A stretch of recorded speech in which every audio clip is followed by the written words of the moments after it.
আসসালামু আলাইকুম, hello everyone. আমাদের আজকের আলোচনার বিষয় হচ্ছে আইএলস স্পিকিং পার্ট 1।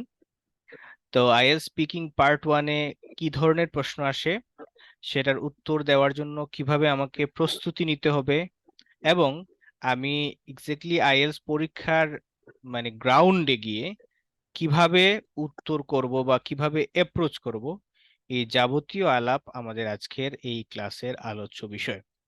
আমরা এরকম একটা কোয়েশ্চন স্যাম্পল আপনাদেরকে দেখিয়েছিলাম, আপনারা আজকে আবার একটু দেখে নেই টোটাল আইএলটিএস এর স্পিকিং এর টেস্টটা কেমন ভাবে থাকবে। পার্ট 1-এ এখানে 4টা কোয়েশ্চন আছে। The examiner asks the candidate about him, her home, work or studies and other familiar topics.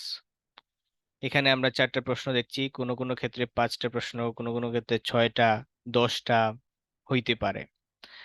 তারপরে পার্ট 1-এ কয়েকটা কোয়েশ্চেন করার পরে পার্ট 2-তে চলে যাবে। পার্ট 2-তে গিয়ে আপনাকে একটা নির্দিষ্ট টপিকে 2 মিনিট কথা বলতে বলবে।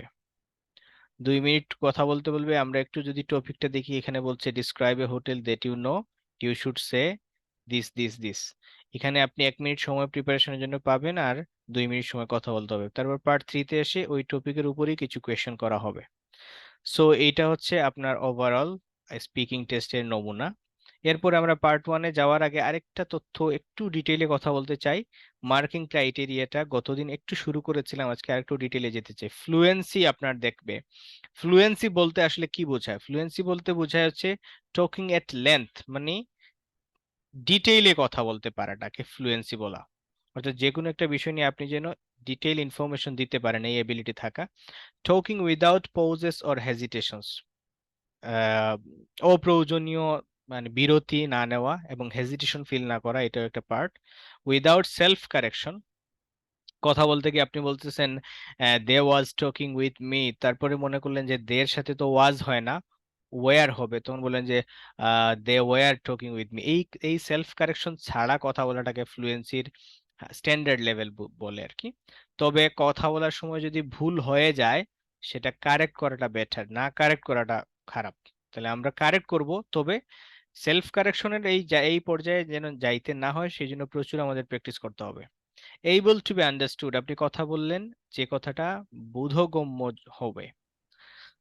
ইউজিং লিঙ্কিং ডিভাইসেস, আমরা লিঙ্কিং ডিভাইস নিয়ে কথা বলবো। এই এই লেকচারেই আমাদের লিঙ্কিং ডিভাইসের সাথে পরিচিত হব।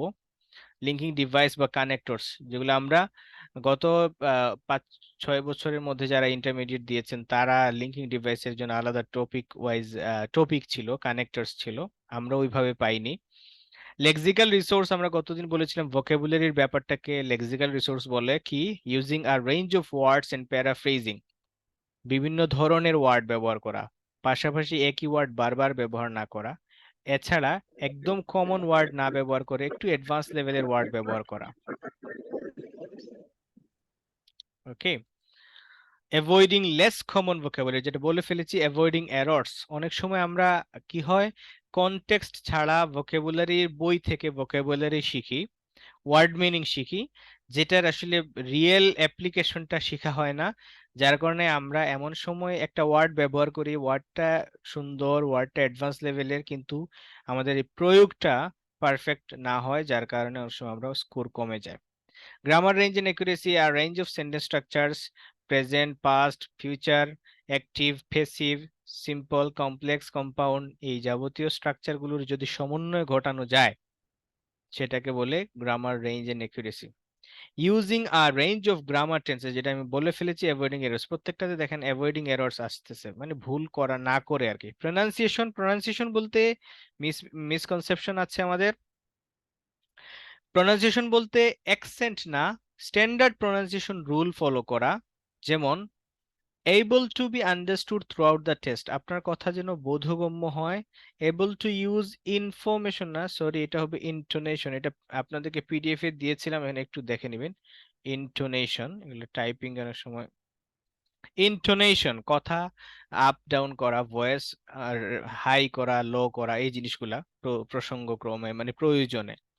অ্যাকসেন্ট ডাজন্ট এফেক্ট আন্ডারস্ট্যান্ডিং, আপনার অ্যাকসেন্ট কি এটা ম্যাটার করে না, ম্যাটার করে স্ট্যান্ডার্ড প্রোনাউন্সিয়েশনের নিয়মগুলো ফলো করে আপনি প্রোনাউন্সিয়েশন ডেভেলপ করেছেন কিনা। Accurate word and sound pronunciation, এই সাউন্ড প্রোনাউন্সিয়েশন মানে প্রোনাউন্সিয়েশনটাকে সুন্দরভাবে প্রোনাউন্স করা আর কি, যে কোনো ওয়ার্ডকে। এই হচ্ছে সংক্ষেপে আমি বলে ফেললাম। এরপরে একটা minute,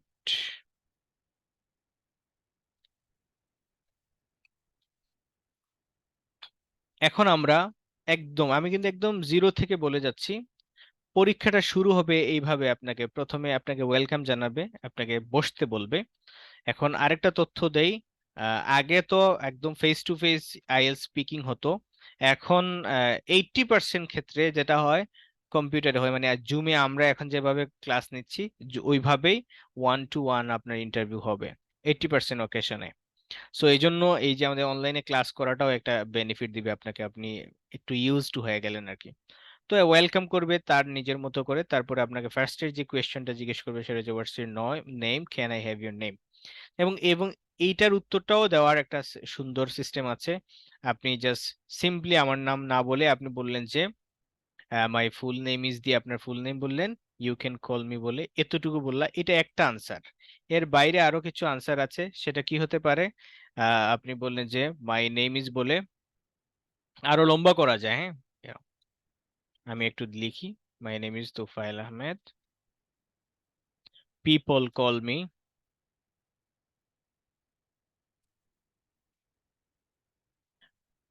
people call me Tufail, so you can call me Tufail.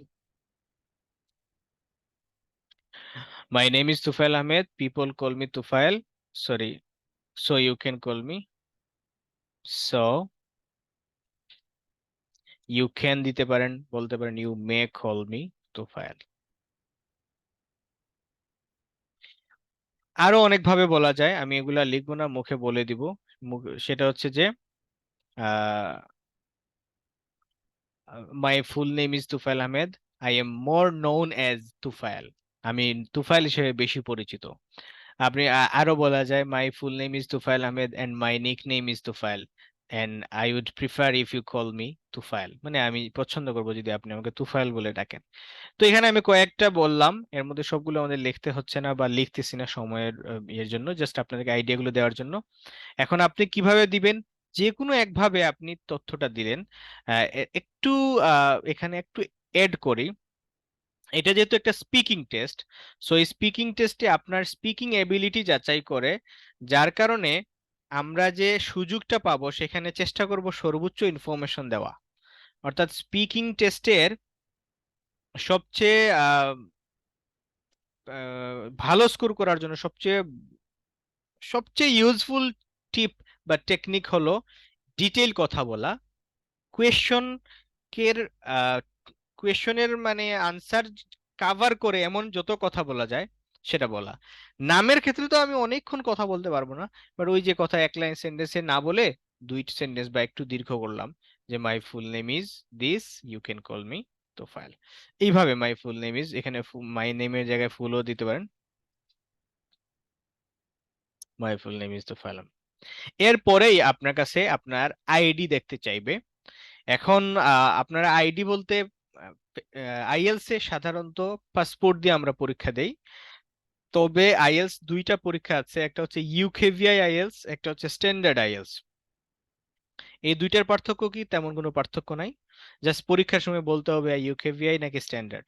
ইউকেভিআইটা হচ্ছে ইউকে তে যারা যেতে চায় তাদের জন্য ইউকেভিআই, আর অন্যান্য সকল দেশের জন্য স্ট্যান্ডার্ড।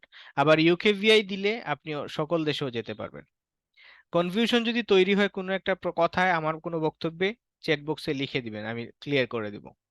এখন ওইখানে যেহেতু আপনাকে জিজ্ঞেস করবে can you show your ID, passport নাও বলতে পারে, আপনার হাতে পাসপোর্ট থাকা মানে আইএলস এর জন্য ওইটাই আপনার আইডি। সো আপনি পাসপোর্টটা দেখাবেন, পাসপোর্টটা দেখিয়ে আপনি এখান থেকে যে কোনো একটা এক্সপ্রেশন ব্যবহার করবেন, yes here it is, sure here you are, yes here you go. এখন এই হেয়ার এর উচ্চারণ, এটা হচ্ছে আমরা নর্মালি আমাদের ইয়েতে বলি হেয়ার, বাট ওই যে স্ট্যান্ডার্ড প্রোনাউন্সিয়েশনটা হচ্ছে হিয়ার, হিয়া, হেয়ার না, here, here you go, here it is, here you are. তো আপনি এখান থেকে তিনটার মধ্যে যে কোনো একটা ডিসিশন নিলেন যে আপনি জানেন যে আপনার কাছে সে আইডিটা দেখতে চাইবে, সো আপনি ডিসিশন নিলেন যে আপনি এভাবে উত্তর দিবেন। তিনটার মধ্যে আগেই আমরা ডিসিশন নিয়ে নিব যে আমি এইভাবে উত্তরটা দিব। কেন এই ডিসিশনটা নিব? এর রিজন হলো আমি ওই সময় হয়তোবা হঠাৎ এমন হইতে পারে, আচ্ছা কিভাবে বলবো, বলতে ভেবে আমার একটু সময় ক্ষেপণ হয়ে যেতে পারে। সো এটা করে আমার স্কোর কমানোর কোনো দরকার নেই। সো আমি আগে থেকেই, হ্যাঁ, জুমে এক্সাম নিলেও পাসপোর্ট দেখতে চাইবে, তখন আপনি পাসপোর্টটা এভাবে দেখাবেন। আমি আমি এই যে দেখেন, এই যে এইভাবে দেখাবেন। ঠিক আছে, এখানে একটা পাসপোর্ট আছে, এটা দেখালাম। এই যে নামের ইয়ে যেখানে আছে সেখানে, এই যে এখানে এইভাবে দেখাবেন। এইভাবে, এই যে একদম হাতে কলমে আমরা এটাও দেখে নিলাম। ওকে, আচ্ছা। 3 নাম্বার যে কোয়েশ্চন সেটা হচ্ছে where do you come from, where are you from. Interesting একটা কোয়েশ্চন, এটা নিয়ে একটু কথা বলো। নো, ইয়াহ বলবেন না, ইয়াহ বলবেন না, বলবেন ইয়েস। ইয়েস বলবেন, হ্যাঁ। ইয়াহ বলার দরকার নেই। একদম ইনফর্মাল এক্সপ্রেশন গুলো অ্যাভয়েড করবো, যেমন I'm gonna try something new, এইভাবে না। I'm going to. তো where do you come from, where are you from, এই দুইটা হচ্ছে, where are you from, where do you come from, এই দুইটার মানে হচ্ছে তোমার বাড়ি কোথায়। এখানে একটু অ্যাড করি, আমার একজন টিচারকে আমি এখানে স্মরণ করব। একজন টিচার ইংরেজি পড়াতেন। তো উনি অনেক আগে ক্লাস 7 বা 8-এ বলছিলেন যে একটা ল্যাঙ্গুয়েজ থেকে আরেকটা ল্যাঙ্গুয়েজে অ্যাকচুয়ালি প্রপারলি ট্রান্সলেশন করা পসিবল না। তবে আমরা যেটা করি সেটা হচ্ছে সিচুয়েশন বা ওই অবস্থা বা কনটেক্সট কাকে ট্রান্সলেট করি। তো আমরা নর্মালি বাংলা ভাষায় কারো বাড়ি সম্পর্কে জানতে চাইলে আমরা জিজ্ঞেস করি ওয়্যার, তোমার বাড়ি কোথায়। আর ইংরেজিতে কেউ কেউ কারো বাড়ি জিজ্ঞেস করতে চাইলে সে জিজ্ঞেস করে ওয়্যার আর ইউ ফ্রম অথবা where do you come from. এইটা ক্লিয়ার করতেছি এই জন্য যে অনেকের ধারণা ওয়্যার আর ইউ ফ্রম অথবা where do you come from এর মানে হলো তুমি কোথা থেকে এসেছো, অর্থাৎ এই মুহূর্তে তুমি কোথা থেকে এসেছো।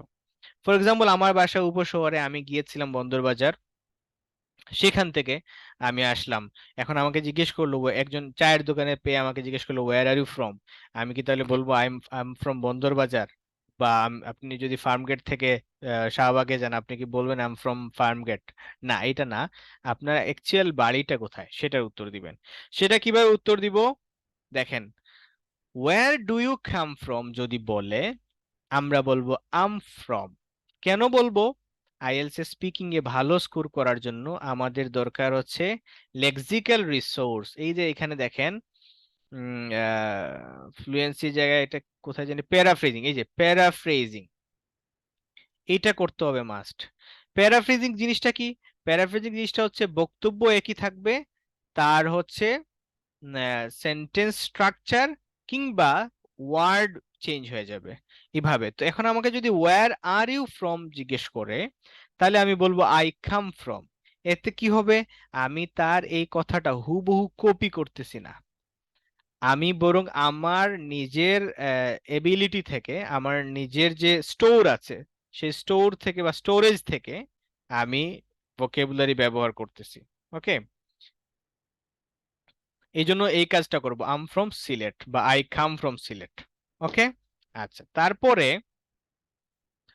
শুধু কি এইটুকু বলে শেষ? নো, এটুকু বলে শেষ করব না। বিলং টু বলা যাবে, হ্যাঁ, বিলং টু বলা যাবে।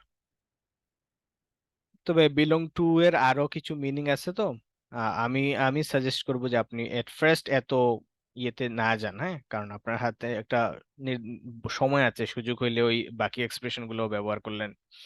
এখন আমি একটু আগে বলেছি স্পিকিং টেস্টে চেষ্টা করব, এটা হচ্ছে শো অফ করার জায়গা। আইএলটিএস হচ্ছে আপনি যত বেশি নিজেকে তুলে ধরতে পারবেন সেটা। তো এখানে কি করতে হবে তাহলে?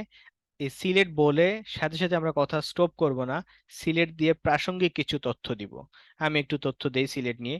আপনার হোম টাউন যদি হয় ময়মনসিংহ, আপনি ময়মনসিংহ বলবেন। আপনার হোম টাউন যদি সুনামগঞ্জ হয় সুনামগঞ্জ বলে এরপরে কি তথ্য দিবেন, দেন আমি সিলেট নিয়ে একটা তথ্য দিলাম। It's a small and immaculate city with a host of beautiful অথবা স্টানিং। আপনি বিউটিফুল কে চেঞ্জ করে স্টানিং দেন, যে কোনো একটা, এখানে দুইটা দিছিলাম অবলিক দিয়ে, stunning. Tourist places pulling in a large number of visitors every year. এখন এই আনসারটা কেন একটা সুন্দর আনসার, বা এটা কেন আমাকে একটা ভালো মার্ক এনে দিবে, রিজন হলো আমি প্রথমে আমার বাসা বললাম কোথায়, এন্ড দেন এটা নিয়ে এনাফ তথ্য দিলাম, আর পাশাপাশি হাই রেঞ্জ, হাই লেভেলের ভোকাবুলারি ব্যবহার করলাম। স্মল, স্মল কিন্তু কমন, বাট ইমেকুলেট বলছি, যেটা খুবই কমন না। ইমেকুলেট মানে হচ্ছে পরিচ্ছন্ন। আর তার আর কি আছে, with a host of, host of অর্থ কি, বেশি। স্টানিং মানে খুবই সুন্দর। টুরিস্ট প্লেসেস, তা তো আর জানি। ফুলিং ইন, যেটা নিয়ে আসে a large number of visitors every year, প্রচুর সংখ্যক ভিজিটর্স প্রতি বছর। হ্যাঁ, গ্রামে বাস করলেও জেলা শহরের নাম বলবো, এর রিজন হলো আপনি যদি ঢাকা শহরে বাস করেন, তখন যদি কেউ আপনাকে জিজ্ঞেস করে আপনার বাড়ি কোথায়, বা আপনার, আমরা নর্মালি জিজ্ঞেস করতাম যে তোমার হোম টাউন কোনটা, ওইভাবে জিজ্ঞেস করতাম, তো ওইখানে কিন্তু আমার ইভেন উপজেলাটাও মানে বলার সুন্দর হয় না, কারণ মানুষ উপজেলা সম্পর্কে নাও জানতে পারে। এখন এটা যেহেতু একটা ইন্টারন্যাশনাল টেস্ট, প্ল্যাটফর্মটা হচ্ছে ইন্টারন্যাশনাল, আপনি সেখানে অবশ্যই উপজেলা না বলে জেলা শহর বলবেন। আপনি ঢাকায় পরীক্ষা দিচ্ছেন, আপনি বলেন আম ফ্রম ঢাকা, সমস্যা নাই। হয়তো এক্সামিনার ঢাকা থেকে না, সে হয়তো অন্য জায়গায় তার বাড়ি। সো এটা বলবেন আর কি, হ্যাঁ? তাহলে এটা কেন একটা খুব ভালো মানের উত্তর, এর রিজন হলো ইনফরমেশন আছে আর অ্যাডভান্স লেভেলের ভোকাবুলারি আছে। পাশাপাশি আমরা যদি এখানে দেখি আই কাম ফ্রম দেই, তাহলে দেখা যাচ্ছে এখানে দুই ধরনের স্ট্রাকচার আছে, বি ভার্বের ব্যবহার আছে আর মানে প্রিন্সিপাল ভার্বের ব্যবহার আছে। ওকে, তাহলে এটাও গেল। এরপরে যে প্রশ্নটা করবে সেটা হচ্ছে do you work or study. এটাও কয়েকভাবে করতে পারে যে do you work or are you a student. যে কোনো ভাবে আপনার কারেন্ট সিচুয়েশন জানতে চাইবে। তখন আপনি কি বলবেন, এই আনসারটা আমি আমার জন্য রেডি করেছিলাম এবং এটা এখন ওইটাকে ইয়ে করতেছি আর কি। তো আমি যখন আইএলটিএস পরীক্ষা দিব, তখন আমি নিজে সাজাইছিলাম এভাবে, যে আগে থেকে আমি সাজায় নিচ্ছি যে আমার আসলে কি বলতে হবে। Recently I have completed my bachelor's degree in social science. আমরা যেই ফ্যাকাল্টিতে পড়ি, এটার আগে আপনি বলবেন ইন। তারপর যেখানে পড়েন ইনস্টিটিউটের আগে আপনি এট বসাতে পারেন, অথবা যেহেতু আমি কমপ্লিট করে ফেলছি, তখন আমি বলতে পারবো কি, ফ্রম। তাহলে I have completed my bachelor's degree in social science from the university of Dhaka. I majored in public administration. এভাবে আপনি আপনার ফ্যাকাল্টি বললেন, ইউনিভার্সিটি বললেন, তারপরে আপনার সাবজেক্ট বললেন, my subject is public administration, এটাও বলতে পারেন।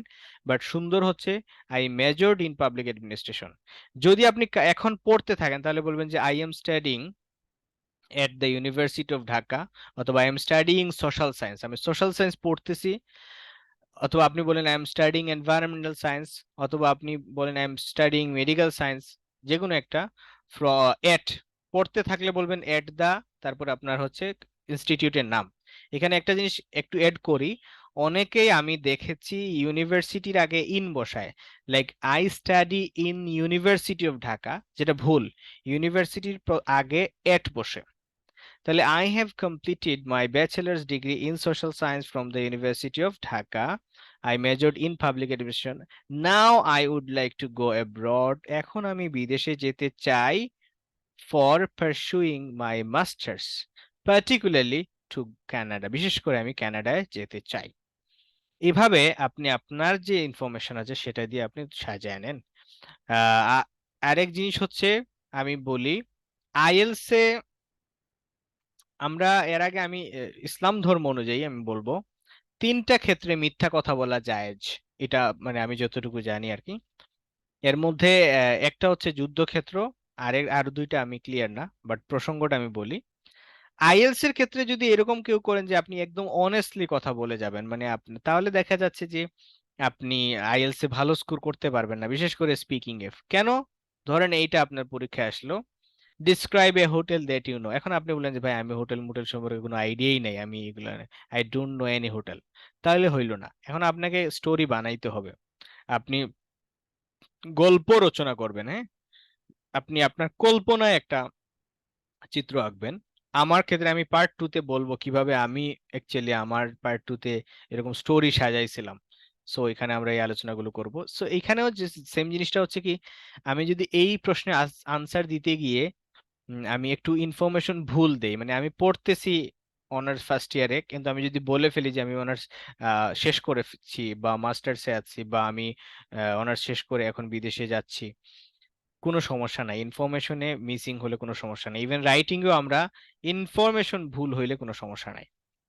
তাহলে এই যে চারটা প্রশ্ন, এটা মনে রাখবেন যে আইএলটিএস এর পরীক্ষায় আপনার ইন্ট্রোডাকশন এইগুলা দিয়েই হবে এবং এই চারটা প্রশ্ন করবেই। দেয়ারফর আমরা এই চারটা প্রশ্নের খুব স্ট্যান্ডার্ড আনসার আগে থেকে রেডি করব। এখন দুঃখের আলাপ হলো, এইগুলা থেকে ইউজুয়ালি ওরা মার্কিং করে না এই চারটা কোয়েশ্চেন আনসার, ওরা আপনার সাথে জাস্ট ইন্ট্রোডিউসড হয়, পরিচিত হয়, দেন আপনার রিয়েল কোয়েশ্চেন শুরু হয়। কিন্তু মার্কিং না করলেও এটা আপনার ইমপ্রেশনটা তৈরি করে, খুব ভালো ইমপ্রেশন তৈরি করে। আমি একটু বলি, আমি যখন আইএলটিএস এর রেজিস্ট্রেশন করি, আপনারা জানেন যে ব্রিটিশ কাউন্সিল এবং আইডিপি নামে দুইটা প্রতিষ্ঠান আছে বাংলাদেশে যারা আইএলটিএস পরীক্ষা নেয়। তো আইডিপি তে রেজিস্ট্রেশন করার পরে যেটা হলো, আমি বিভিন্ন গ্রুপে আইডিপি নিয়ে নেগেটিভ কথাবার্তা শুনলাম যে আইএল স্পিকিং এ আইডিপি তে খুব বাজেভাবে মার্কিং করে, ভালো হয় না। সো এটা তখন আমাকে অনেক বেশি আমি খুব দুশ্চিন্তায় পড়ে গিয়েছিলাম। বাট আমি আমার রিয়েল এক্সপিরিয়েন্স যেটা ছিল খুবই ভালো ছিল, এবং আমার এক্সামিনার যে ছিল সে অনেক আন্তরিক ছিল আমার প্রতি, এবং আমি পরীক্ষা দিয়ে খুব ভালো ফিল করছি, এবং আমার স্পিকিং এ 7.5 আসছে। তো ওই ওরকম অনেক কথাবার্তা মানে শুনতে পারেন আর কি, হ্যাঁ। তো আমাকে স্পিকার, আমি এক্সামিনার যে, সে প্রথম থেকে দেখলাম খুব মানে ওয়েলকামিং ছিল, এবং সে একটা প্রশ্ন করে আমি উত্তর দেই, সে খুব স্মাইলি ফেস নিয়ে উত্তরটা গ্রহণ করে তারপর আরেকটা প্রশ্ন করে। তো এটা হচ্ছে ওই যে আপনি প্রথমে গিয়েই আপনি যে শুরুটা করবেন, এটার উপরে এক্সামিনার ডিসিশন নিয়ে নিবে যে আপনি কোন লেভেলের স্পিকার, কোন লেভেলের প্লেয়ার। তো ওইভাবেই আপনাকেও সে মানে আপনার আপনার সাথে সে ওইভাবেই মানে ডিল করবে আর কি। সো দ্যাটস ওয়াই আমরা এই পার্টে আমরা খুব ভালো একটা প্রস্তুতি আগে থেকে নিয়ে রাখবো। এরপরে আসি, আর কি কি প্রশ্ন করতে পারে, আর কি কি প্রশ্ন করতে পারে, এই জন্য আমাদের জানতে হবে এই জিনিসগুলা। Common topics for part 1 question. Part 1-এ এই টপিকগুলা থেকে কোয়েশ্চন আসে। Study, work. আমি 30 সেকেন্ড সময় দিলাম, আপনারা এটা একটু পড়ে নেন, হ্যাঁ।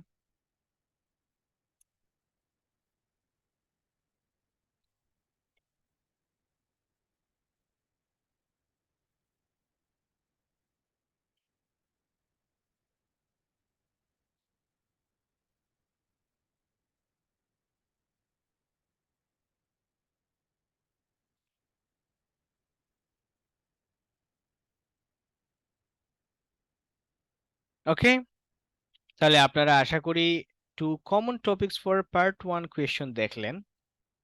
এখন আমরা পার্ট 1-এর কিছু কোয়েশ্চন দেখি এবং আনসার করার ক্ষেত্রে, ধরেন আমি তো আমার মতো করে কিছু আনসার রেডি করে দিচ্ছি আপনাদেরকে, বা আমি আমার মতো করে আনসার করছি, এখন আপনি আসলে আনসার করার ক্ষেত্রে কোন বিষয়গুলো আপনি মাথায় রাখবেন সেটা একটু বলি। In part 1, the most essential question is that how long should your answer be? এটা একটা কনসার্ন যে আমি পার্ট 1-এ কতটুকু কথা বলবো। আচ্ছা, সেটার আগে আমি একটা প্রশ্ন দেখে আসি। এইখানে একটা প্রশ্ন আছে, ধরেন এইটা খুবই সিম্পল একটা প্রশ্ন, ডু ইউ লাভ স্পোর্টস? ওকে, এখন এটার উত্তর কি দিব, আমরা দেখি উত্তরে কি কি দেওয়া যায়। এটা খুবই জনপ্রিয় একটা মেথড, এরিয়া মেথড, হ্যাঁ। এটার অ্যাকচুয়ালি এটা কে এই মেথডটা আবিষ্কার করছে আমি পাইনি, বাট আমি আহ, শিখেছি হচ্ছে আমাদের একজন টিচার ছিলেন সাব্বির সরকার, আপনারা চাইলে ফেসবুকে। ওকে, তাহলে এরিয়া মেথডটা কি, আপনাকে যে প্রশ্নটা করবে, প্রশ্নটা হচ্ছে আনসার দিবেন আপনি। যদি ইয়েস নো দিয়ে আনসার দেওয়া যায় ইয়েস নো দিয়ে দিবেন, যদি ইয়েস নো না দিয়ে ব্যাখ্যামূলক আনসার হয়, ব্যাখ্যামূলক আনসার দেওয়া শুরু করলেন। ধরা যাক এটা ডু ইউ লাভ স্পোর্টস, এটা একটা ইয়েস নো কোয়েশ্চেন।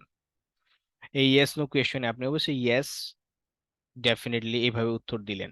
তারপরে কি দিবেন, আপনি খেলাধুলা পছন্দ করেন, একটু রিজন দেন আপনি কেন খেলাধুলা পছন্দ করেন, একটা এক্সাম্পল দেন আপনি যে খেলাধুলা পছন্দ করেন সেটার ডিফেন্ড করার জন্য বা আপনি প্রমাণ করার জন্য একটা এক্সাম্পল হ্যাঁ, দিলেন। তারপর প্রয়োজনীয় ইনফরমেশন দিলেন, হ্যাঁ। এক্সট্রা ইনফরমেশন বা এডিশনাল ইনফরমেশন যদি দিতে ইচ্ছে হয়, যদি দেওয়া প্রয়োজন মনে করেন দিলেন। ওকে, আচ্ছা এখন আমরা তাহলে এই মেথডটা অ্যাপ্লাই করে একটা এক্সাম্পল দেখি। এটা অ্যাপ্লাই করে, আচ্ছা এখানে আরেকটা জিনিস বলি, আনসার দেওয়ার ক্ষেত্রে কি আসলে সব সময় এই মেথডটা কি অ্যাপ্লাই করব নাকি করব না, এটাও এমন না যে আমি এই মেথডেই অ্যাপ্লাই করব না। ধরেন আপনাকে আমি প্রশ্ন করলাম যে ভাই, ডু ইউ লাভ স্পোর্টস, আপনি ইয়েস অথবা নো বলে এই উত্তরটা দিয়ে দিতে পারেন। এবং আমরা রিয়েল লাইফে এরকমই তো করি। কেউ একটা প্রশ্ন করলো, যদি আমি তার সাথে আমার আগে থেকে কোনো মানে হিস্ট্রি না থাকে, আমি জাস্ট মানে এক কথায় উত্তর দিয়ে দিই ইয়েস অথবা নো, বা অনেক সময় বিরক্ত বোধ করি। কিন্তু আইএলস এ আসলে এইভাবে করা যাবে না। আপনি ইয়েস বলেন ব্যাখ্যা দিবেন, নো বলেন ব্যাখ্যা দিবেন। ব্যাখ্যা কিরকম ব্যাখ্যা? আপনি আসলে দুই তিনটা কথা বলবেন, তিন চারটা সেন্টেন্স বলবেন, আপনি বুঝাবেন যে আপনি ইংরেজিতে দক্ষ বা স্পিকিং এ পারদর্শী। এইটার জন্য আমরা একটা আনসার দেখি, স্যাম্পল আনসার দেখি। ডু, আপনি এই আনসারটা আপনার একটু পড়েন, আমি গ্রুপে একটা মেসেজের উত্তর দিচ্ছি।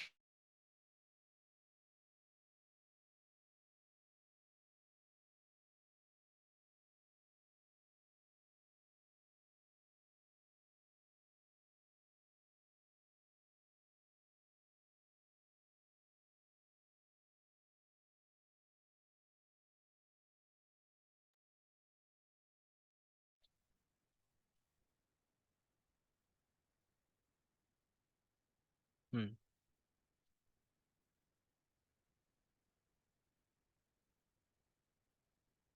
এটা আপনারা পড়তে থাকেন, আমি আরেকটু কথা এখানে লিখি।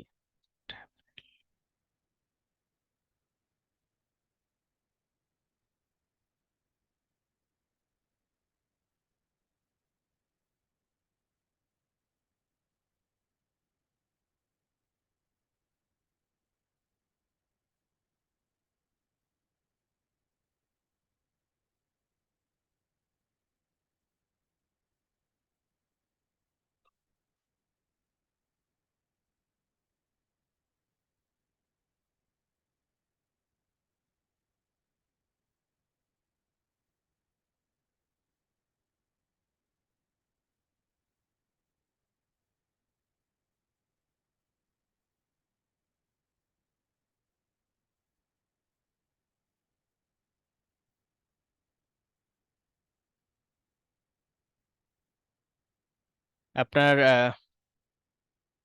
নজরুল ইসলাম, আপনার উত্তরটা আমি দিচ্ছি, আমি জাস্ট এই কথাটা লিখে ফেলি, হ্যাঁ।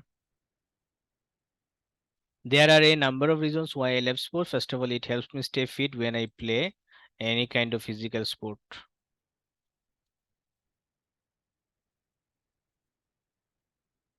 Any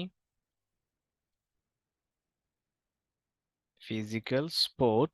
Moreover, তাছাড়া ওই যে কানেক্টর দেখেন, ফার্স্ট অফ অল, তারপর মোরওভার, এগুলো হচ্ছে কানেক্টর। ওকে, মোরওভার, মোরওভার কি? I really enjoy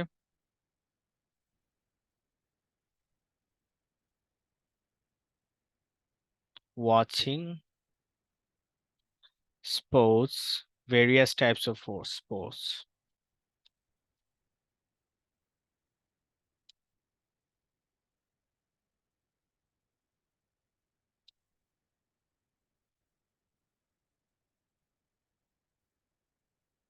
I really enjoy, moreover, I really enjoy various types of sports as watching them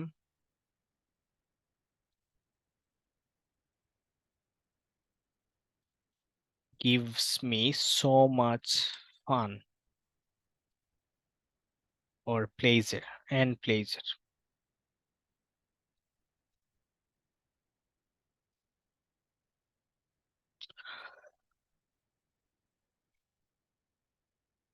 ওকে, তাহলে এখানে দেখেন আমরা কি লিখলাম। Definitely, there are a number of reasons why I love sports. First of all, it helps me stay fit when I play any physical sport. Moreover, I really enjoy watching various types of sports, as watching those gives me so much fun, so much, and the kind of pleasure দিয়ে দিই। For example, আপনি উদাহরণ দেন। আপনি বলেন যে এই যে বিশেষ করে মেসির যে মুভ গুলো আমাকে খুব বেশি আন্দোলিত করে, আমাকে মুভ করায় দেয়। তো এখন এখান থেকে আপনি জাস্ট একটা স্ট্রাকচার পেলেন বা কাঠামো পেলেন, যেখানে আপনি যেভাবে আপনার আনসারটা সাজাতে পারেন। এমন না যে এইভাবে আনসারগুলো সাজাতে হবে, বাট আপনি প্রপারলি আপনার আনসারটাকে মানে অর্গানাইজ করেন। হ্যাঁ, আচ্ছা, এখানে একটা কোয়েশ্চেন আসছে যে আমি যদি নো বলি সেক্ষেত্রে নেগেটিভ নাকি এটা, প্রশ্নটা আমি আবারও পড়ি।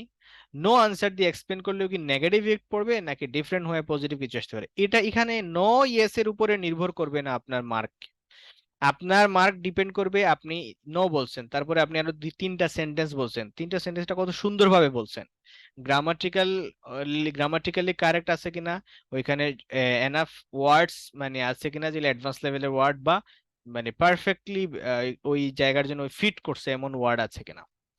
সো নো বলেন ইয়েস বলেন এটা আসলে কোনো ম্যাটার করে না।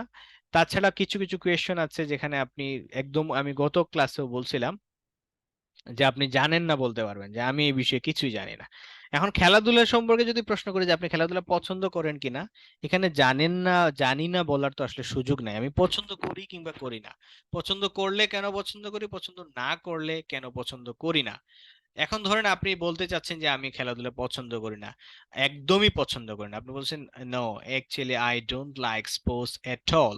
লাভ বলছে, আপনি বলেন যে I like don't like sports at all because I believe or I suppose, but I consider watching any kinds of sports, if or even playing sports, is just a waste of time.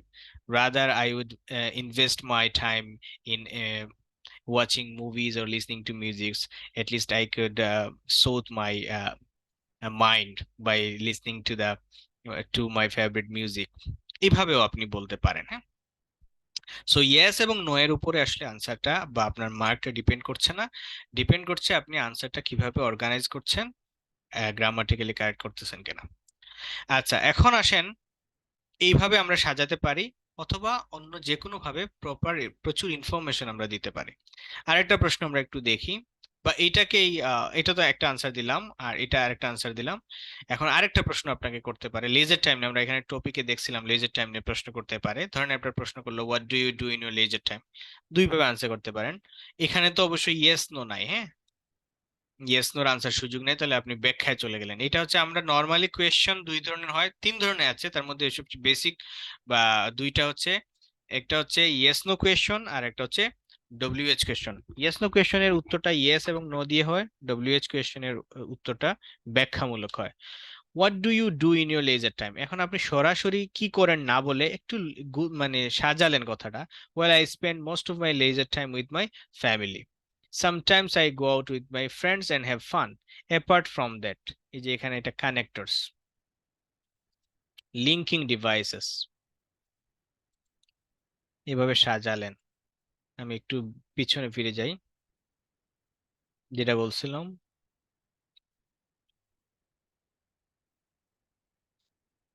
Linking devices, linking devices মানে একটা sentence পরে আরেকটা sentence বলার সময় আপনি কিভাবে দুইটা সেন্টেন্সকে connect করতেছেন সেটা।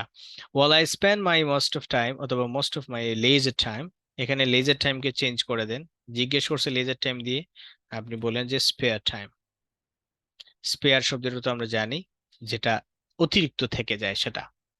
With my family, sometimes I go out with my friends and have fun apart from that since I am a book home person I read my favourite books.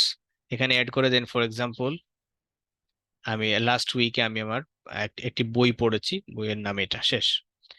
বা এই যে এইভাবেও সাজাতে পারেন সরাসরি, এটা সরাসরি উত্তর ছিল আর এটা সরাসরি না। I do a number of things when I am not doing my regular work. Paraphrase, এটাও প্যারাফ্রেজ। প্যারাফ্রেজ জিনিসটা কি, সেন্টেন্স স্ট্রাকচার চেঞ্জ করে দিলেন অথবা ওয়ার্ড চেঞ্জ করে দিলেন। এখানে আমরা ওয়ার্ড চেঞ্জ করেছি, স্পেয়ার টাইম লেজার টাইমের বদলে, আর এখানে আমরা পুরো সেন্টেন্সটাই চেঞ্জ করে দিয়েছি।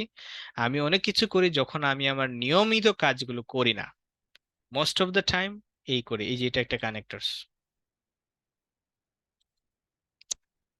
কি করি, I spend time with my family.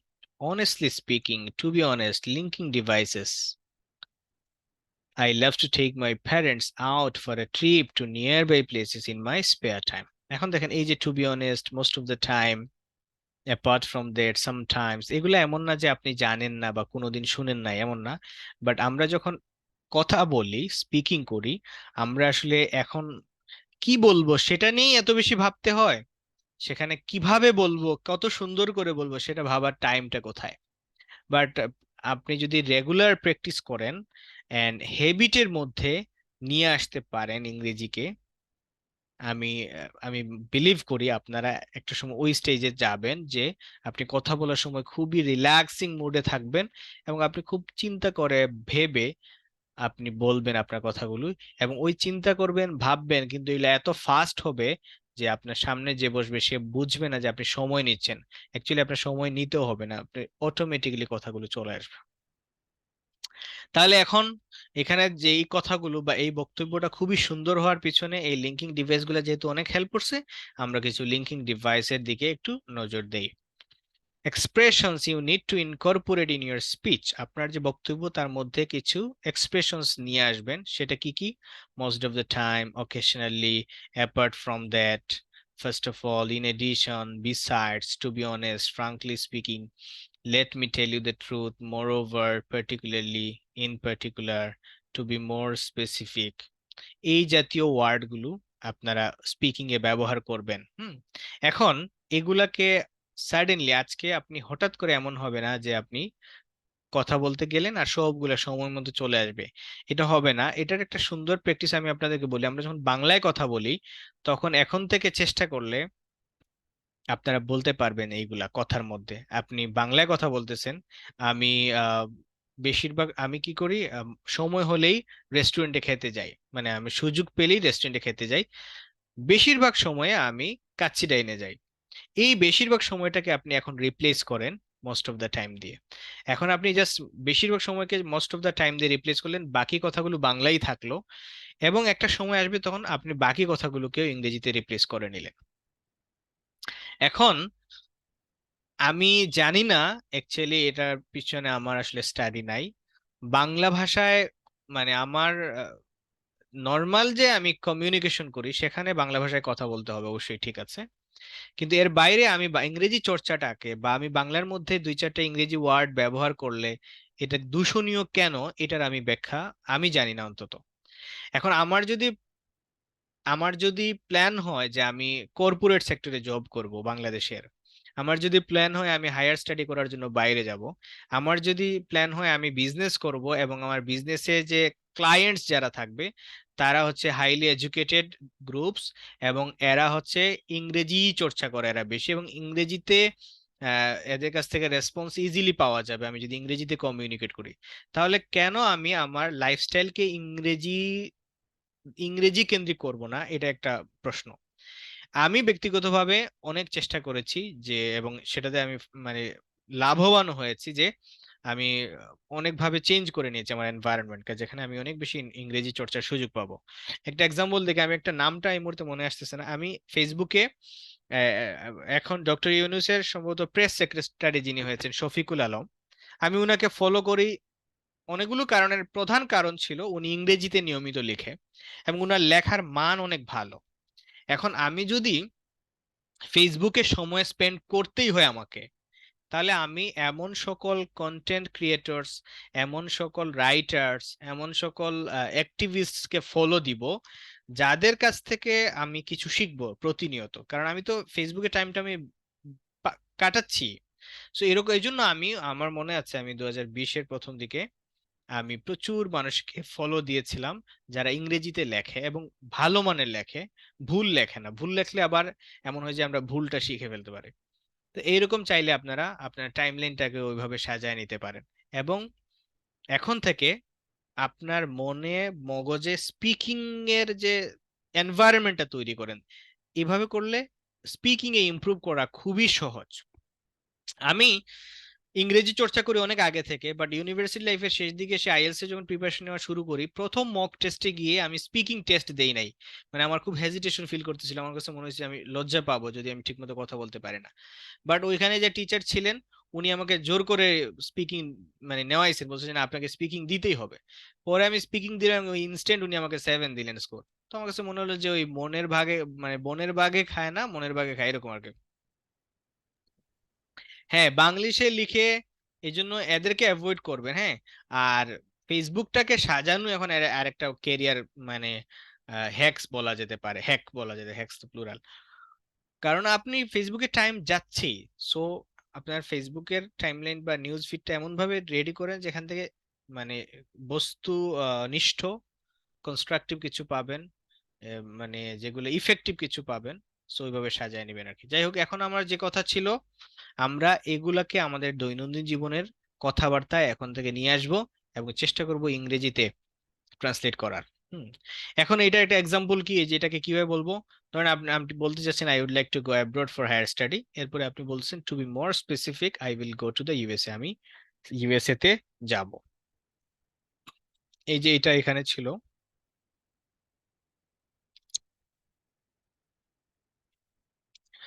I I would like to go abroad for pursuing my masters particularly to Canada, বিশেষ করে কানাডায়, যেটা আমরা কানেক্টরস বা লিঙ্কার দিয়ে স্পেসিফিক করে দিয়েছি। ওকে, এই ওয়ার্ডগুলো আমি যেগুলো মার্ক করতেছি, যেখানে ইমেকুলেট সিটি, সিটিটা ইমেকুলেট। স্টানিং, আমরা নর্মালি কোনো সুন্দর কিছু বললে বলি বিউটিফুল, আজকে থেকে বলতে পারেন স্টানিং। স্টানিং শব্দটা হচ্ছে আবার মেয়েদেরকে মানে মেয়েদেরকে ফ্রেজ করে বলতে গেলে স্টানিং বলতে পারি, ইউ আর লুকিং স্টানিং। ছেলেদেরকে আবার স্টানিং না বলে বলতে হবে ইউ আর লুকিং পশ বা ইউ আর লুকিং হ্যান্ডসাম। ছেলেদেরকে যদি বিউটিফুল বলেন এটা তার প্রতি অপমান। সো এই ব্যাপারগুলো একটু খেয়াল রাখতে হবে। আপনি বিউটিফুল বলা যাবে না, এটা ভুল। বললে আপনি আইএলসি যদি বলেন যে আই সো এ বিউটিফুল বয়, তাহলে মার্ক কমে যাবে। ঠিক আছে? মোর্শেদ সাহেব ইউ আর এ বিউটিফুল বয়। ঠিক আছে, আপনি তো কেউ যদি এটা বলে মনে করবেন যে অপমান করছে। আর যদি সেও ইংরেজি বুঝে না, আমিও ইংরেজি বুঝি না, তাইলে তো আর সমস্যা নাই। ঠিক আছে, ওকে। আসি আমরা এখন পরের আলোচনা। হ্যাঁ, মোটামুটি একটা আইডিয়া আপনারা পেয়েছেন আশা করি, যে আইএলটিএস স্পিকিং এর পার্ট ওয়ানে কি ধরনের প্রশ্ন আসে এবং কিভাবে উত্তর করতে হয়। আছে, এখানে আছে। ওকে, আসেন এখন এইটুকু একটু দৃষ্টিপাত করি।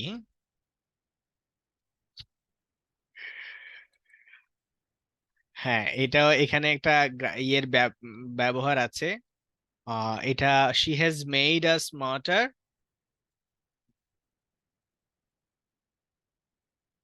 কজেটিভ ভার্ব, এটা যদিও এখানে কজেটিভ না। এইটা দিয়ে অনেক সেন্টেন্স আমি দেখলাম ফেসবুকে অনেকে লিখেছে গ্রামাটিক্যালি ভুল। এই- হ্যাঁ, হ্যান্ডসাম বয় বললে ভুল হবে না, handsome boy.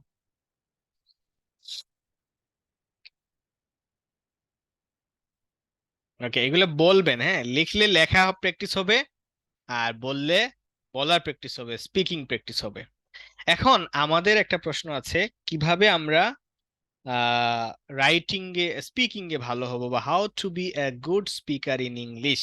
The answer is by practising. Practice করলেই আপনি স্পিকিং এ ভালো হবেন। কিভাবে? অনেক প্র্যাকটিস আছে।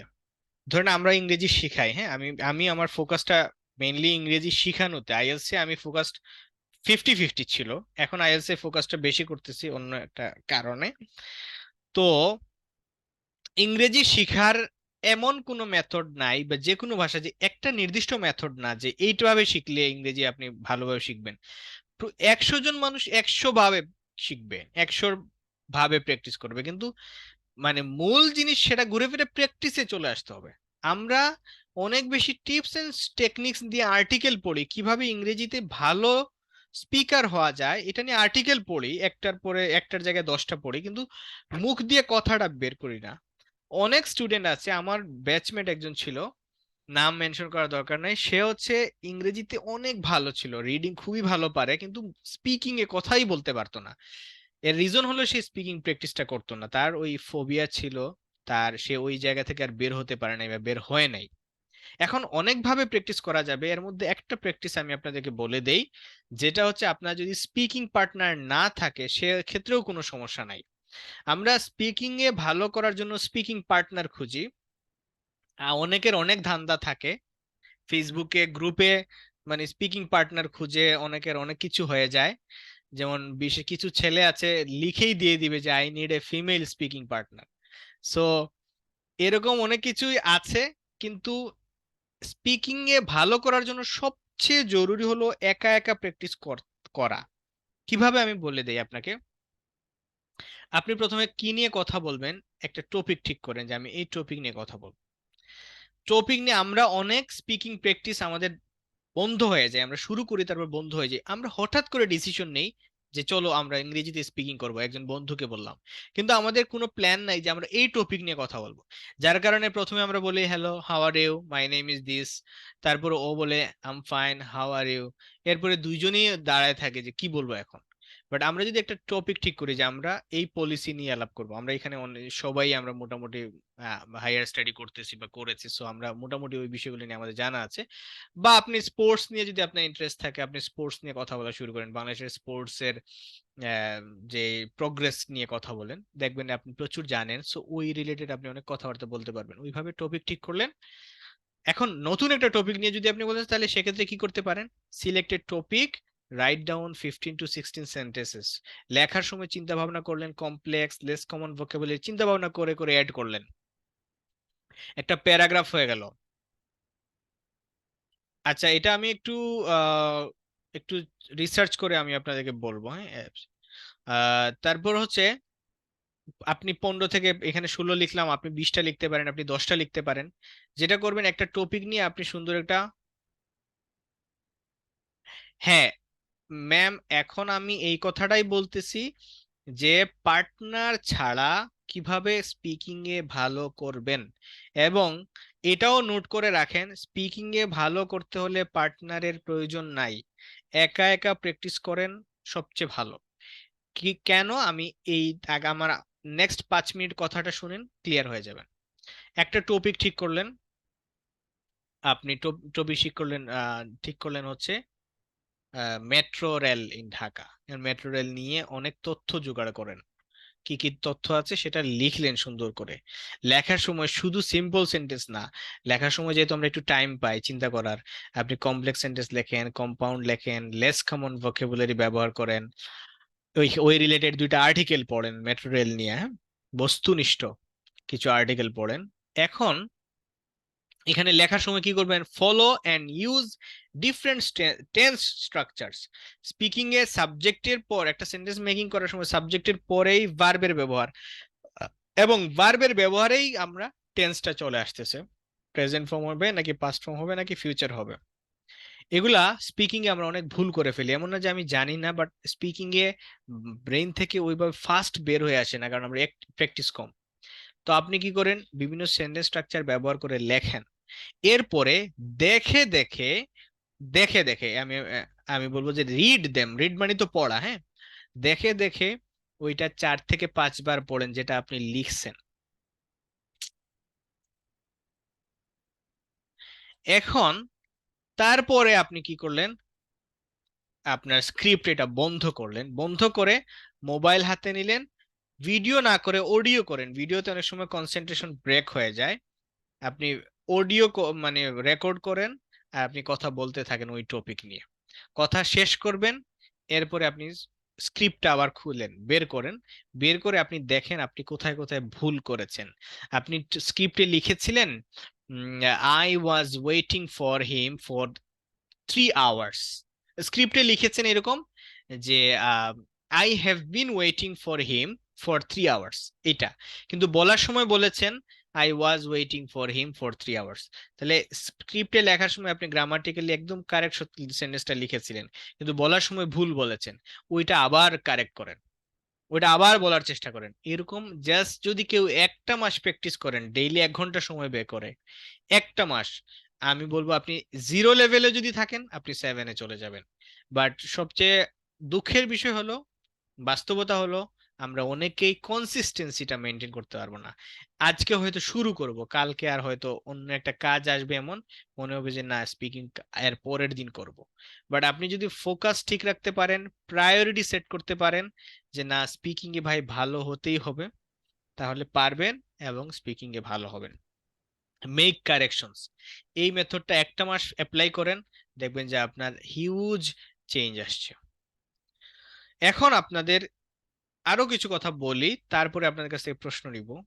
আচ্ছা, এখন ট্রাই টু টক অ্যাবাউট, এটা আরো দুইটা বিষয় special guideline. Try to talk about your surroundings. Surroundings মানে হলো আপনি রিয়েল লাইফে যে সিচুয়েশন গুলা ফেস করেন, এই মুহূর্তে আপনার সামনে যে বিষয়গুলো আছে সেগুলো নিয়ে সামারি করে, সামারাইজ করে ইংরেজিতে বলেন, নিজে নিজে বলেন, নিজে নিজের অডিয়েন্স হন। আর লার্ন টপিক ওয়াইজ ভোকাবুলারি, আপনি যেই টপিক নিয়ে কথা বলবেন, যে বিষয় নিয়ে কথা বলবেন, ওই রিলেটেড ভোকাবুলারি শিখেন। ওইটা শেখার জন্য আবার কি করতে হবে? স্যাম্পল আনসার পড়তে হবে। স্যাম্পল আনসার কি আমি দেখাই আপনাদেরকে, এই হচ্ছে স্যাম্পল আনসার। পার্ট ওয়ানে আপনাদেরকে টপিক গুলা বলছিলাম কি কি আছে, হোম টাউন, কি কি আছে, home accommodation, weekends, weather, music, travel, school, photographs, name, friends, এগুলো নিয়ে প্রশ্ন আসবে। ফুড এন্ড কুকিং, আপনাকে প্রশ্ন করলো how often do you go out with friends, আপনি বললেন normally I don't like hanging out with my friends. তার মানে ওই যে এখন নজরুল প্রশ্ন করছিল যে আমি যদি নেগেটিভ বলি, এখানে নেগেটিভলি শুরু করা হচ্ছে। হ্যাঁ শেয়ার করবো অবশ্যই। Normally I don't like hanging out with my friends, এখন দেখেন এই যে গো আউট বলছে, এখানে বলতেছে কি হ্যাঙ্গিং আউট, প্যারাফ্রেজ হয়ে গেছে with my friends. Hang out ওর তো আপনি জানেন, গো আউট ওর তো আপনি জানেন, বাট আপনি কনসিয়াসলি কখনো চেঞ্জ করতেন না আগে, এখন চেঞ্জ করবেন। হাউএভার, কিন্তু কিন্তুর ইংরেজি আমরা বাট দিয়ে ব্যবহার করি সব সময়। আমরা বলি বাট, একটা কথা বলার পরে বলি বাট, এখন থেকে বাট না বলে বলবেন however. However I and my, এখন হাউএভার এর আরেকটা জিনিস আছে, আমরা বাংলাদেশে হাউএভার অর্থ বেশি যাই হোক হিসাবে ব্যবহার করি, কিন্তু হাউএভার এর বেশিরভাগ ক্ষেত্রে মিনিং দিবে কিন্তু এর meaning. I and my friends do outing once in a month to rejuvenate and refresh ourselves. এই যে ভাই এই ওয়ার্ডটা যদি আপনি ব্যবহার করতে পারেন, আপনি 8.5 পাচ্ছেন। Basically we do a couple of activities like throwing a party, cooking meal and performing songs. খুব সুন্দর একটা আনসার। আপনি জাস্ট একটু এইখানে আসেন, এই যে আমি আনসারটা ঢেকে দিলাম, এখানে আমি আপনাকে প্রশ্নটা করি, how often do you go out with friends, আপনি একটু চিন্তা করেন তো, আপনি কি এইভাবে গুছিয়ে বলতেন কিনা? আমার আনসার হচ্ছে না, আমিও এইভাবে বলতাম না, আপনিও বলতেন না। তাহলে এই তো গুছিয়ে বলাটা আমি শিখবো কিভাবে? আমি এখানে গুছিয়ে বলাটা আগে দেখবো। হ্যাঁ, আগে দেখবো, আগে পড়বো যে কিভাবে বললে গুছিয়ে বলা হয়। এরপরে আমি যদি নিয়মিত, এরপরে আমি এইভাবেই বলার চেষ্টা করি। এই প্রশ্নটা আমি নিজেকে করলাম, এরপরে আমি ঠিক এইভাবে বলার চেষ্টা করি। এরকম যদি 100টা স্যাম্পল আনসার আমি প্র্যাকটিস করি রেগুলারলি, দেখবেন পরে যে কেউ যে কোনো কোয়েশ্চেন করলে আপনি খুব সুন্দর একটা আনসার রেডি করতে পারছেন। এবার আরেকটা আনসার আমার চোখে পড়লো, when you visit other places do you take photos or buy postcards? একটা খুব সুন্দর একটা প্রশ্ন, যেটা আপনার আইএলটিএস স্পিকিং এ আসতে পারে। আপনি যখন কোনো একটা জায়গায় যান ছবি তুলেন নাকি পোস্ট কার্ডস কিনেন? while visiting different locations, দেখেন এখানে বলছে প্লেসেস আর এখানে বলতেছে কি locations. while visiting different locations I do a plenty of stuffs, আমি অনেকগুলো কাজ করি। আপনি বলতে পারেন যে things, I do a number of things, না বলে বলছে stuffs, যেটা খুবই সুন্দর। and taking photos is one of them, আমি ফটো তুলি না বলে বলতেছি কি আমি অনেকগুলো কাজ করি যার মধ্যে ছবি তোলা একটি অন্যতম। I usually take photos rather than buy postcards, আমি পোস্টকার্ডের না তুলে, এখানে কিন্তু rather than buy না বলে বাইং হবে, post, এটা একটা prepositional phrase rather than buying postcards. rather than হলে অন্য জিনিস দিয়ে সেন্টেন্স দেওয়া যেত, হ্যাঁ। বিকজ কারণ as I have mentioned before, I love taking photos and it gives me joy and happiness. এটা আমাকে আনন্দ দেয় এবং তৃপ্তি দেয়, হ্যাঁ। তাহলে এই যে খুব সুন্দরভাবে কথা বলা, এখানে আনসার করা, এটা আমাদের নর্মাল প্র্যাকটিসে নাই, আমরা এইভাবে প্র্যাকটিস করি না বা আমরা এইভাবে বলতে পারি না। এই জন্য আমাকে কি করতে হবে, আমি এই ফাইলটা অলরেডি আপনাদেরকে দিয়েছি, আপনারা সবাই ম্যাচিউরড এখানে, আপনাদেরকে জোর করে কিছু করানোর দরকার আমার মনে করি না, বাট এটা আমার রিকোয়েস্ট থাকবে, আপনারা লিস্ট 1-2 বার করে হলেও এই পুরো মানে পিডিএফটা পড়বেন, হ্যাঁ। আমি এখানে বলছিলাম গো থ্রু, আমরা জানি গো থ্রু মানে পড়া, রিড এর সিনোনিম, আপনি যা চোখ বোলাবেন এবং 1-2টা নিজেকেই প্রশ্ন করলেন। What did you like about your secondary school, এগুলো কিন্তু প্রশ্ন আসে, এইগুলোই আসে। এবং আরেকটা তথ্য দেই, আইএলস স্পিকিং এ আপনি যদি 100-200টা কোয়েশ্চন পড়েন, এই আমি যেগুলো দেখাচ্ছি বাস ওইগুলা রিপিট হয়, মানে ওই কোয়েশ্চনই করবে। সো এই জন্য আইএলস স্পিকিং এর স্কোর তোলা খুবই সহজ, আমাদের সবাই টার্গেট করবেন মিনিমাম 8 যেন আমরা স্কোর করতে পারি। I loved a number of stuffs about my secondary school. For example, I enjoyed its teachers as they were quite friendly. Is a very friendly না বলে বলছি quite friendly. Quite এর ব্যবহারটা করবেন। এখন থেকে very এর ব্যবহারটা কমাবেন। I think ব্যবহার করবেন না। I think এর কিছু সিনোনিম আমি দিয়ে দিচ্ছি। The surroundings and my classmates. কি টিচার্স আর কি সারাউন্ডিংস এবং ক্লাসমেট। ইন এডিশন, তাছাড়া the teaching system was also unique and extraordinary, এভাবে বললেন। তাহলে আমরা কিসের কি ব্যবহার বাদ দিব, এখন থেকে কমাবো, ভেরি বলবো না, কম বলবো, ভেরির জায়গায় বলবো কোয়াইট। তারপরে আর কি বলবো, আই থিঙ্ক না বলে বলবো I suppose, I believe, I recon, এগুলা বলবো। আচ্ছা, এখন সাম টিপস ইন শর্ট, সংক্ষেপে আমরা এগুলো আমরা অলরেডি বলছি, বাট লিখিত আকারে বলি, কানেক্টরস ব্যবহার করতে হবে। এক্সাম্পল দেখি, international travel has many positive outcomes, however host nations come across মানে মুখোমুখি হয়, কিসের মুখোমুখি হয়, কাজ করলো না, come across a number of difficulties in managing the influx of tourists. এই আনসারের মধ্যেই আপনি দেখেন কি, আমরা যদি জানা না থাকে তাহলে এটা শিখে নিলাম। কাম অ্যাক্রস মানে সামনাসামনি হওয়া, হ্যাঁ। আর ইনফ্লাক্স মানে হচ্ছে দলে দলে আগমন, যেটা 5 তারিখে যেটা হয়েছিল, দলে দলে আগমন, ইনফ্লাক্স। তো বলতেছে যে ইন্টারন্যাশনাল ট্রাভেলের বেশি অনেক পজিটিভ দিক আছে, কিন্তু স্বাগতিক দেশগুলো অনেক সমস্যার মুখোমুখি হয় এই ট্যুরিস্টদের যে আগমন, ঝাঁকে ঝাঁকে আগমন, এটা ম্যানেজ করতে গিয়ে। এই যে বিপরীতধর্মী কথা, বাট না বলে বললেন হাউএভার। এবং এটা শুধু এই শীটে না, এখন থেকে আপনি মুখে নিয়ে নেবেন, মানে এখন বাট বলতে গেলে আপনি একটু সচেতন ভাবে চিন্তা করেন, বাট না বলে কি বললে ভালো হয়, হাউএভার বলবো, লেখার ক্ষেত্রেও। ইয়েট এবং বাটের মিনিং কখনো কখনো সেম, কখনো কখনো ভিন্ন। ইয়েটের অনেকগুলো অর্থ আছে, ইয়েটের একটা অর্থ হচ্ছে তবুও, তারপরেও, এখনো। আর বাট তো কিন্তু, হ্যাঁ। তো কিন্তু আর তবে এটা কাছাকাছি, হ্যাঁ, অনেক সময় ইন্টারচেঞ্জেবলি ব্যবহার করা যায়। Use idiomatic expressions, phrasal verbs. Idiomatic expressions মানে কি, আমরা জানি বাগধারা টাইপ, হ্যাঁ। বাগধারাটা কি, একটা কথা বলে আরেকটা কথা বলার। My favorite footballer is Lionel Messi. In terms of playing quality football, he is second to none. আমরা নর্মালি বলি কি he is the best, এটা না বলে বললেন second to none। এই যে বলবে he is best বা he is the best, তখন সে হচ্ছে 7 পাবে, আর যে বলবে he is second to none সে পাবে 8, কারণ second to none এটা একটু অ্যাডভান্স লেভেলের। হ্যাঁ, লিওনেল বানানটা সম্ভবত লিওনেল, LI দিয়ে। Thank you so much.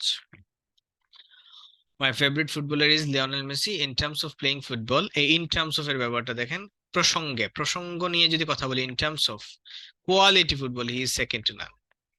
এখানে তাহলে রোনালদোর ফ্যানদের স্পেস আছে। হ্যাঁ, আসলে স্বাধীন বাংলাদেশে যে কেউ দ্বিমত করতেই পারেন, কিন্তু হচ্ছে এই যে এখানে আমি বলছি দেখেন, in terms of playing quality football, এখন স্কোরিং এর কথা বলি নাই, যার কারণে আপনাদের কথা বলার সুযোগ রয়ে গেছে। হ্যাঁ, আপনারা বলতে পারেন যে স্কোরিং এর ক্ষেত্রে Ronaldo is second to naan.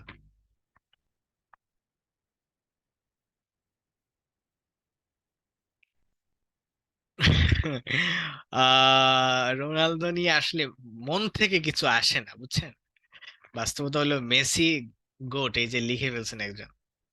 O Messi নিয়ে আমাকে কথা বলতে বলেন, আমি 2 ঘন্টা কথা বলবো। কিন্তু রোনালদোর যে ভক্ত আছেন আপনারা বলেন, হয়তো খুব কম ভক্ত আমি জানি।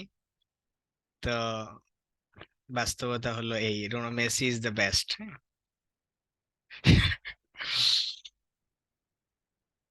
ওকে, আচ্ছা, এখন আমরা পরেরটাতে যাই। আচ্ছা, এখানে একদম কমন যেগুলো আছে, বুঝছেন, কমন ইডিওমেটিক ফ্রেজেস বা এক্সপ্রেশনস যেগুলো আছে, আমি এরকম একটা পিডিএফ আপনাদেরকে কালেক্ট করে দিব, মানে আমি খুঁজে দিব আর কি। এগুলা প্র্যাকটিস করলে আশা করি আপনারা, মানে এগুলো হচ্ছে অ্যাপ্লাই করতে হবে। হ্যাঁ, বইয়ে বা শিটে রেখে দিলে হবে না ভাই।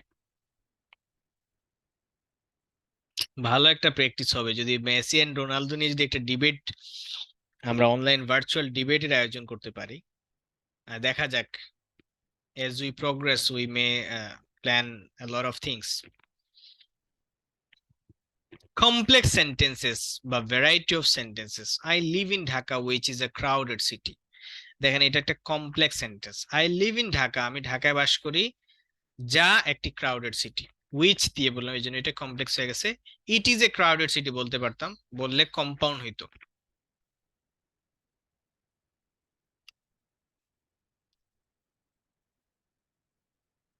নেইমার, নেইমার তো একটা ওয়েস্ট অফ ট্যালেন্ট। আমরা যেন নেইমার না হই, হ্যাঁ, আমরা যেন রোনালদোর মতো হার্ড ওয়ার্কিং মেন্টালিটি নেই থাকে। মেসির মতো ট্যালেন্টেড হয়তো আমরা না, কিন্তু রোনালদোর মতো হার্ড ওয়ার্ক করলে আহ, আমরা হয়তো অনেক কিছু অ্যাচিভ করতে পারি। ওকে, আসেন। I have been living here for the last couple of years, কয়েক বছর ধরে আছি। Although I was born and brought up in Sylhet. এইটা এখন আমি অনেক আগে লিখছিলাম মনে হয়, এই জন্য। যদিও আমি জন্ম এবং বেড়ে উঠেছি সিলেটে। অলদো, এই যে কমপ্লেক্স সেন্টেন্স গঠন করার জন্য এই জিনিসগুলো দরকার। Paraphrase the question, use do you love sports, I am really into it. এইটা একটু দেখেন।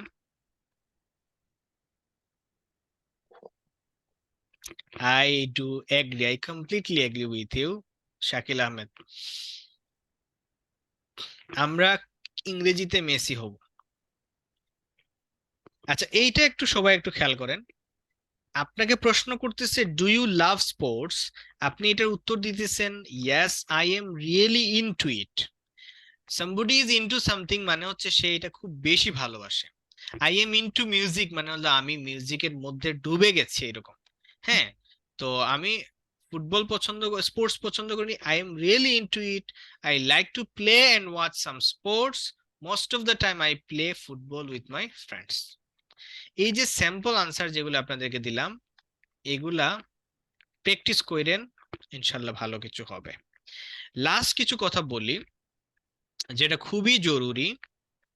একটা হচ্ছে, আমরা যারা মোটামুটি ইংরেজি জানি, আমাদের মাথায় প্রচুর নলেজটা আছে ইংরেজির, কিন্তু নলেজ থাকা আর স্পিকিং এ ভালো হওয়া দুইটা আলাদা জিনিস। আমাদের মাথায় প্রচুর ইনএক্টিভ ভোকাবুলারি আছে। ফন্ড অফ মানে আগ্রহী, হ্যাঁ, ফন্ড অফ মানে একটু ভিন্ন আর কি। ইনটুইট মানে তো খুব বেশি ভালোবাসি এই টাইপ আর কি। আর ফন্ড অফ মানে আমার আগ্রহ আছে এটার প্রতি। এগ্রিড। এখন যেটা বলতে চাচ্ছি সেটা হচ্ছে, আমি যদি এখন আপনাদেরকে যে এখানে যা আলোচনা করলাম, আই এম শিওর যে আমার অবজারভেশন বলে 95% বা আরো বেশি জিনিস হবে সবই আপনাদের পরিচিত, মানে আপনারা বুঝেন, এখানে এমন না যে আপনাকে ট্রান্সলেট করে দিতে হবে। কিন্তু আপনি বলতে গেলে এই কথাগুলো বলতে পারেন না, রিজন হলো যে ওয়ার্ড গুলো আমরা শিখেছিলাম সেগুলো অ্যাপ্লাই করিনি, কথাবার্তা অ্যাপ্লাই করিনি, আমরা ওয়ার্ড মিনিং শিখেছি। এখন একটা জিনিস চেঞ্জ করতে হবে, আগে শিখতাম ওয়ার্ড মিনিং, আর এখন শিখবো ওয়ার্ড ভোকেবুলারি, মানে ওই ওয়ার্ডটাই শিখবো যাতে আমি কথা বলার সময় এখন বাংলা কথা না বলে ইংরেজি কথা বলতে পারি। এখন আমি আমাদের আজকের এই লেসনের সামারাইজ করব। সামারাইজটা টানতে গেলে আমি প্রথম থেকে একটু সামনে নিয়ে আসি, আমি কি কি আপনাদেরকে দেখালাম বা আজকের ক্লাস থেকে আপনাদেরকে কি কি আপনারা নিজেরা জানলেন বা উপকৃত হলেন। হ্যাঁ, সেটা হচ্ছে, হ্যাঁ আমি গ্রুপে দিয়ে দিছি, বুঝছেন? এটা, এখানে এটার দিকে আবারও তাকাবেন, তাহলে আপনি বুঝতে পারবেন আইএলটিএস এর রিয়েল স্পিকিং টেস্ট কেমন হয়, কিভাবে হয়। মার্কিং ক্রাইটেরিয়াটা একটু তাকাবেন, আপনি বুঝবেন আপনি কিভাবে কথা বললে ভালো স্কোর করতে পারবেন। এই চারটা কোয়েশ্চেনের দিকে একটু তাকাবেন, তাহলে আপনি প্রথম যে চারটা কোয়েশ্চেন ম্যান্ডেটরি করবেই, সেগুলোর উত্তর কিভাবে দিবেন সেটা এখনই প্রস্তুতি নিয়ে নিলেন। এই পেজটার দিকে তাকাবো, কোন কোন টপিকের উপরে কোয়েশ্চেন আসে সেটা বোঝার জন্য। এখানে এই পেজটা তাকাবো, এই কোয়েশ্চেন গুলোর আনসার দেওয়ার ক্ষেত্রে আমি কি মেথড ফলো করব, কি কথা বলা যাবে কি কথা বলা যাবে না এটা বোঝার জন্য। আর এখানে তো স্যাম্পল আনসার আছে। আর এখানে আমরা কিছু কানেক্টরস বা লিঙ্কার্স বা এক্সপ্রেশনস যেগুলো ডেইলি লাইফে আমরা বারবার ব্যবহার করি সেগুলো দেখব। আর এই পদ্ধতিটা ফলো করে আমরা আজকে থেকে প্র্যাকটিস করা শুরু করব। আর এটা হচ্ছে 5টা আলাদা আলাদা স্ট্র্যাটেজিস ছিল যেটা আমাদের স্পিকিং এ ভালো করার জন্য হেল্প করবে। আর ফাইনালি এইখানে অনেকগুলা কোয়েশ্চেন আছে আগামী 4-5 দিন প্র্যাকটিস করার জন্য, এনাফ। হ্যাঁ, যদি কোনো জায়গায় আপনার ইংরেজি তো ভালোই জানেন, যদি কোনো জায়গায় কোনো কিছু কনফিউজড লাগে যে এটার মিনিং কেমন বা এটা সঠিক কি ভুল, অনেক সময় টাইপিং এ অনেক ভুল হয় বা এখানে থাকার কথা, আমাকে একটু ধরায় দিবেন, আমি ক্লিয়ার করে দিব। Ah okay, my favourite footballer is barrister Suman and cricketer is Shakib Al Hasan. হ্যাঁ, ওকে। ওকে ভাই, আজকে আমরা আমাদের টপিক ওয়াইজ আলোচনা এতটুকু করলাম, আমি রেকর্ডিংটা অফ করে দিচ্ছি, তারপরে আপনাদের সাথে আরো কিছু কথা বলবো।